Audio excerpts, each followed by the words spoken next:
All right, back for another beer review, and today I will be reviewing a beer from the Outer Range Brewing Company, and they are out of Frisco, Colorado, and this is their Ledges. So they're calling this one a double IPA that is brewed with Strata, Columbus, and Nelson Sauvin hops. It comes in at 7.7% alcohol by volume. No IBUs listed in time of review, I believe this can is approximately 3 months old, and we'll talk about that more momentarily. But first, I want to give a huge thanks and shout out once again to a friend of mine and fellow beer tuber, Ridge, over at Ridgeopolus, aka Get a Nose on a Beer Reviews, for hooking me up with this one. I'll post a link in the description box to not only Ridge's channel, but the beer mail unboxing video that I did that contains all the goodies that Ridge sent my way, and I cannot say enough good things about Ridge's channel. I love it. If you love hazy IPAs of any kind, go check it out. He's a great dude, awesome character. He's just I want to have a beer with him someday.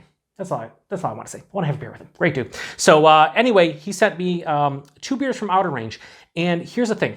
I'm not a guy that loses his shit over like the freshness of beers. I prefer to try most beers for the first time, no older than like 2 months old. That's typically how I roll. But if somebody sends me a beer and it's 3, 4, 5 months old, it doesn't matter to me, right? I won't lose my shit. But I will say nowadays, most breweries should be dating their bottles and cans. They should be, especially if they put keep cold, drink fresh on the label.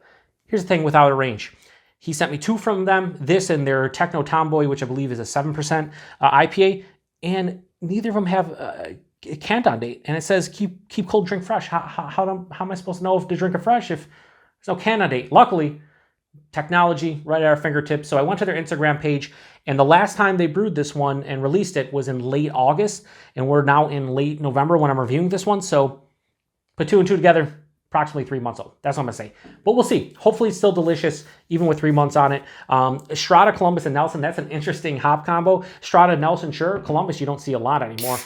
Oh, a little bit of it's gushing out. Now I did, roll it a little bit and whatnot, and it was, okay.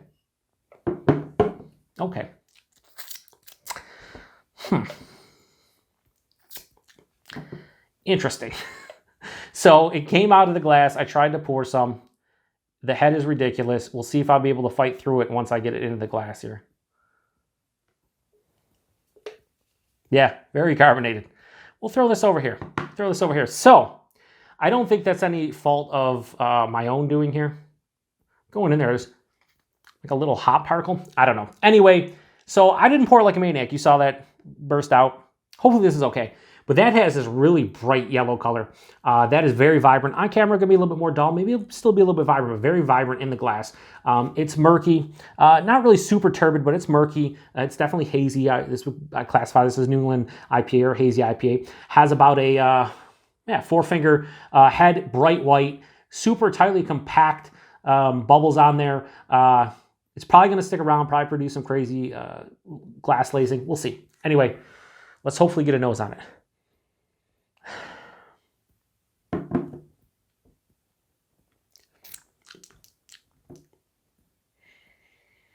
So I'm getting like a citrus sweetness off of this huge head, but it's very small. Yeah, I would say ruby red or pink grapefruit, sweeter orange, tangerine, maybe even like a sweeter lemon too. Lots of citrus.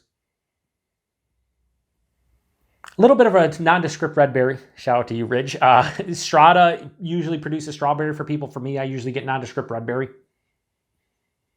But I'll tell you what, from this gigantic head that I can't seem to fucking move through, there's a lot of I wouldn't say malt sweetness. There's a lot of fruit sweetness. There's a lot of citrus fruit sweetness, almost candied-esque. I would say candied berry, but there's a juicy quality here. There's really no like dank or herbaceous, floral, kind of earthy hop character in the nose. Not at all. I'm getting a little bit of like a melon, like a honeydew melon, maybe a cantaloupe. Actually smells pretty fucking good. Now, this has been in my fridge ever since Ridge sent the package to me. It's been what? I think maybe it was definitely less than 2 weeks ago. I can't remember exactly what day. But yeah, I mean, it smells good, but it's tough to get through this head. So we're just getting into it. Cheers, everybody, and thanks again, Ridge.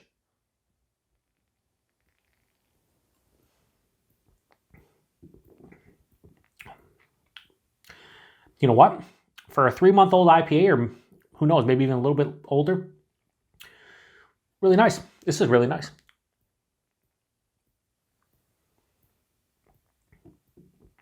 I wouldn't call it like anything mind-blowing, but, you know, the explosion kind of scared me. The fact that it's a 55 finger-foot head.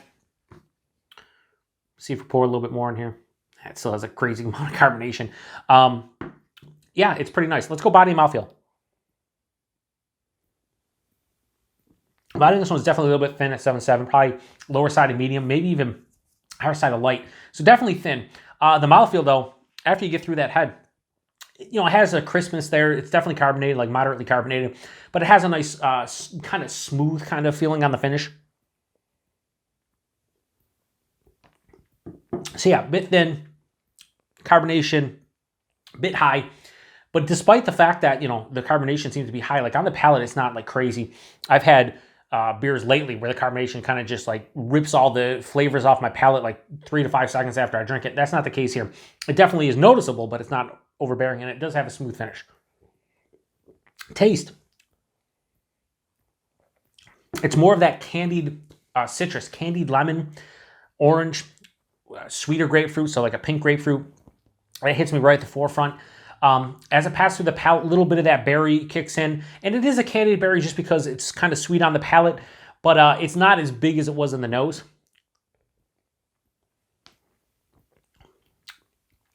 On the finishes, there's this earthy, I'm having a stroke. There's an earthy, resinous kind of hot bite on the very back of the palate.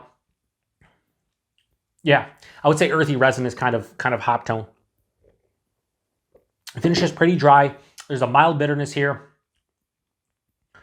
It's nice. It's a nice beer. I think this may have lost a little bit from when they originally brewed it. Certainly there's something up with the carbonation. I don't know if it started re-fermenting, whatever the case may be, but the carbonation is pretty crazy. There isn't any kind of like oxidized notes here.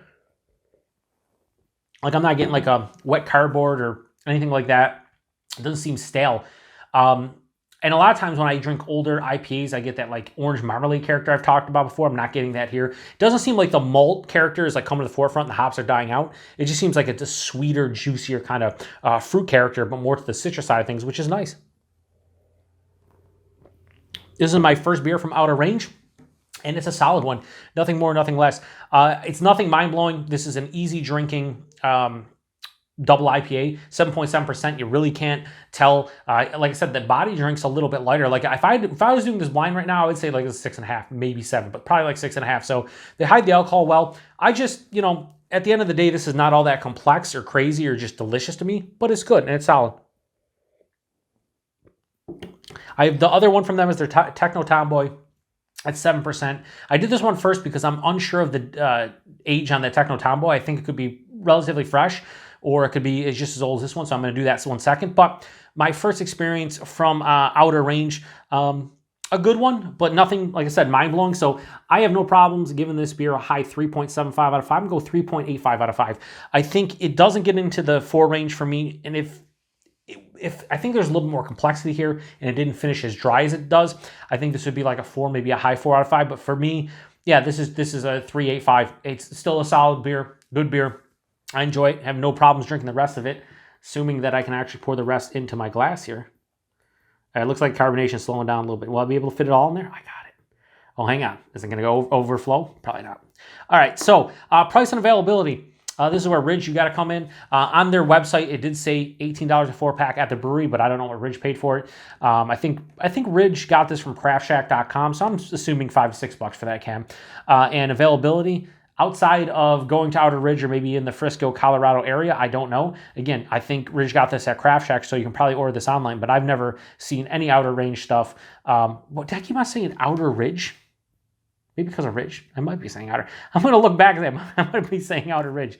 Totally Outer Range. But yeah, I don't know really the price point availability of most of their stuff. I looked on Instagram to try to see the dates of these cans, because when they say keep cold, drink fresh, and they don't put on a can, what the fuck? So anyway, first experience with an Outer Range beer, and it's not a bad one whatsoever. I do enjoy this one. I just think, you know, for something that's 7.7% at Strata, Columbus, and Nelson, I was hoping for a little bit more, and the carbonation is definitely a bit more aggressive than I would hope from a beer like this. But at the same time, 3.85 still a good score. So thanks again to Ridge for hooking me up with this one. Like I said, check out his channel, especially if you like hazy IPA reviews. And there's not much more to say. I'm going to get out of here. I'm going to be reviewing the other Outer Range beer in the next couple days. And I don't know when we post these, probably late 2021, maybe early 2022. I have so many beers in the backlog that I don't know when I'll start posting Ridge's stuff, but hopefully it's sooner rather than later. So thanks again to Ridge. Thanks to everybody stopping by for another beer review here on the Beer Patrol. To the next one. Cheers.